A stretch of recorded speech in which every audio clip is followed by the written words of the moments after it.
Hi everybody, right, I'm going to do something different today because obviously I can now have my hands free to show you stuff that I need to show you. The reason for this video is it come to mind the other day that years ago people used Windows computers, going from Windows 95, Windows 3.1, DOS, all the way up to like Millennium, which we don't talk about, like that's rubbish anyway. But then you obviously had Windows XP, Windows 7, and now Windows 10.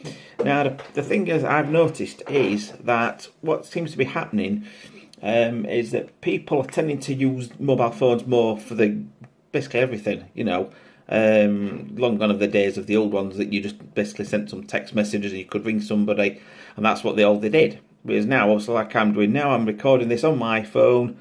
Using various programs to upload various bits and bobs in between.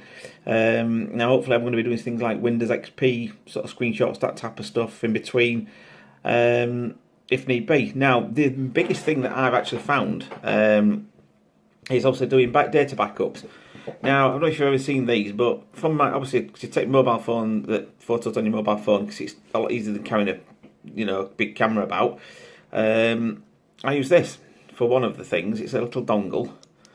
One side, and if you can see, that is the bit that connects into the bottom port of my phone. It's a S7 Edge phone that I've got, and then that side is just standard USB, so you can then transfer it directly into a computer if need be to do the backups. Okay. Most people now, though, especially that's got iPhone users, are doing backup storage to the cloud, or Google, whatever it's called, and there's also Microsoft do one as well. It's quite a lot, really. Now, that is obviously a good idea, obviously, for things like portable hard drives, that obviously 1 terabytes, 2 terabytes, or whatever. But more recently, what I've actually bought is this little device come from China. Again, it's got a little connection port there. You probably can't see, it's probably not focusing, but that connects onto the bottom of the mobile phone there. That is also the USB port, which connects into a standard USB device. Could even, like most tellies have now anyway, you can plug it in there. But the big thing, the main reason I bought it is because of this.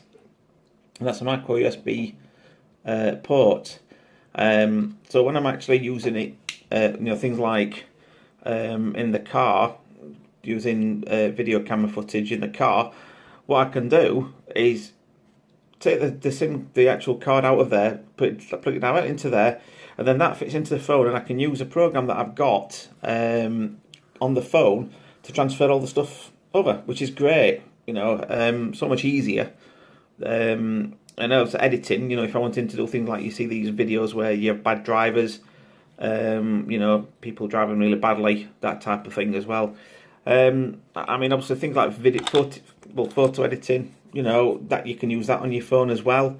Obviously there's various different apps, but I use one called Pixlr, and that is a really good app. I love that one. That's a free one. So it's dead easy to use. You can crop, do various bits and bobs. The only thing it doesn't do is, if you've got, like, say, an area, so for example, you have that's a picture. If you want to think, well, I want to change that to big blue, or even get rid of it, there's an actual program called Image Editor, I believe, which I use, and that you can actually sort of fill it in with a different colour, which I'll show you on the screen, with something that I've done before for one of my watch faces. Pretty cool, Okay, the biggest thing I like with Watchface is obviously downloading images off the internet, whatever it be, whether it be games or anything like that, or even things like Clive Townsend with Saboteur. You're probably aware if you're on my Watchface group.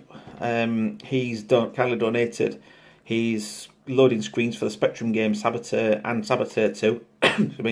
And for Saboteur 2, he's actually doing he's included my Watchface as assist with the game. If you get stuck, you can use the watch face to help find the maps or look at the map wherever you are in the game. That's one of my watch faces that I've done more recently. Dead simple office layout. You've got your sort of time there that changes. That's all it does. My car speedometer. You probably can't see it very well because it's not really focusing on this one, but that was what I designed myself, and I've not let anybody else have it apart from a couple of backers on a similar thing. Another of my favourites is Knight Rider. And that's the actual watch face in question we've got for I've done for Clive Townsend, Saboteur 2. Like I say, he says use it on his, on his game, if need be. Like I say, I'm really proud of that. Clive also has kindly given me a signed A2 poster of the original Saboteur game. I did sort of, ask him for a signed photograph of the second one as well, because I thought it'd be really nice, but he hasn't done any of those yet. So I'm hoping that one soon, once he's got this thing for the Switch, which I'll give him a plug here, by the way. He's releasing, I'm not sure, I think it's Saboteur 2, but it could be the first one or both of them on the Nintendo Switch. So that'll keep checking for that, because that'll be released soon. So if you've got a Nintendo Switch, I highly recommend that you buy it. I don't care how much it costs, get it bought. Basically, yeah, buy it, because Clive is a great guy, and I think we should support him more in any way we can. Will I be buying it? No, because I haven't got a Nintendo Switch, and I don't intend getting a Nintendo Switch, but I have said to him, Xbox One all the way. So he'll be releasing it on the Xbox One and the PlayStation 4 as well very soon. So hopefully we'll be able to get that as well, and then he'll be able to start doing his things with the poster. Okay. Other things I'll sort of say as well with regards to computers. The biggest issue I've got at the moment is I've got a Lenovo laptop that I got from Currys a while ago, and it only had 32 gig of memory, which obviously wasn't a lot, but I thought I could upgrade it, which I did upgrade it. But the only problem is it doesn't update Windows properly. It's got to a point where it's got the other drive in, and I think it's because I've got both drives in that it gets confused with which one it's supposed to be updating. Now, I don't know why, it's a bit ridiculous, I've changed settings, but that is another problem with Windows computers now, that they seem to be, in a way, losing control of what they're actually doing. They're not as good as they used to be. You've got Windows 7, which is still one of the best ones in my opinion, and a lot of people's opinion, but again, at some point, they're going to stop supporting it. Now, your mobile phones, like your Samsung Galaxy S7 Edge, and things like that, they aren't too expensive to replace, and they are something that you're going to use on a daily basis. Unlike a laptop, it's quite a long time to load up. And then you've got your time that it takes to install the actual updates and close down the laptop once it's installed them or while it's doing it. If you run out of space, you've got your other issues of loads of viruses, that type of thing. And it's not really a good thing anymore, I don't think. Not like it used to be, because I used to love playing with computers, setting them up. If anything wasn't working right, working out what the problems were, how to sort it out.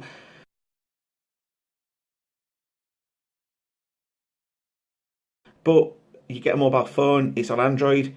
I mean, mine's on Android 8 at the moment, this particular phone, and it's brilliant. Absolutely brilliant. Never had a problem. Well, there's some issues that Samsung have done and not fixed, etc. But that's by the by. And to be honest, I'd sooner have that and use the phone for the things like that. But the only issue I have found certain things with certain web browsers, if you like, or certain pages, I found that the actual Samsung internet browser is better than Chrome, but I do still prefer Chrome for pretty much everything else apart from this one particular website. But then again, it's like I said, just for one thing, you can't go wrong. And like I said, confirmed with these are brilliant. I mean, it's cheap, 50 pence or whatever it cost me, £1 even, or whatever it were. But you plug it into the thing, the bottom bit goes into your phone. It's a bit stiff to put in, but when it's in, it works. And the same with that. You can get them for quite cheap now.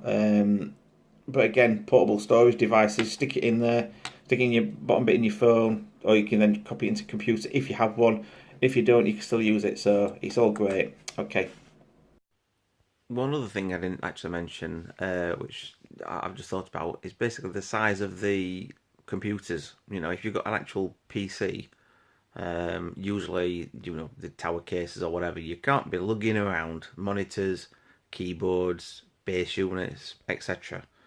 Get a laptop, yeah, much better, more portable, but again, some laptops can be very heavy and cumbersome to be lugging about, and the battery life doesn't last long on them either. Some laptops, yeah, you can get ones like that last maybe 8-9 hours, but you're limited to sort of the processor, what it can do. It might be quite slow, might be quite sluggish. Whereas this phone is brilliant. Lasts 4, 5, 6, 7 hours, without being on charge. Record video straight away. The amounts you can do with it, compared to a PC, is very, very good now. The difference between the two, years ago, PCs were much more powerful. Phones basically didn't do very much, but now, I think phones are actually taking over for usability. The fact that you can stick them in your pocket, go wherever you want. You've got Wi-Fi on it. You can watch YouTube videos, etc., etc. And even coming to some TVs for that matter. You can do a lot more stuff with your TVs, like watching YouTube, etc., etc., and not having to have a computer connected to it to do anything like that. So, the only sort of other thing you can say about it is playing games. Now, I love playing games, emulators, that type of stuff. But again, you get Android TV boxes which you can do that on to connect it to TV. Your PCs, you get a sort of like an expensive PC. You're talking over £1,000 for a decent gaming PC, unless you will get one second hand. But you can buy Xbox One X's second hand now for £300, and they are fantastic gaming devices. I've not got one myself, but I like one. But why would you spend over £1,000 on a computer when you can do everything else for pretty much the same price and have loads of different stuff in between? Like, so you can get a TV for £500, mobile phone say £250 second hand, Xbox One X second hand £300. So that's probably even less than you'd pay for a brand new computer. So it's really a no-brainer. As always, thank you very much for watching this video, and if you like it, give me a thumbs up. And subscribe if you want to see some more things. And also, there's my Facebook channel with my smartwatch watch faces. If you'd like to subscribe to that, they're all free. Just ask for minimal donation, whichever if you like. So yeah, once again, thank you very much, and hope you have a nice time, whatever you're doing, whether it's day and night, whatever.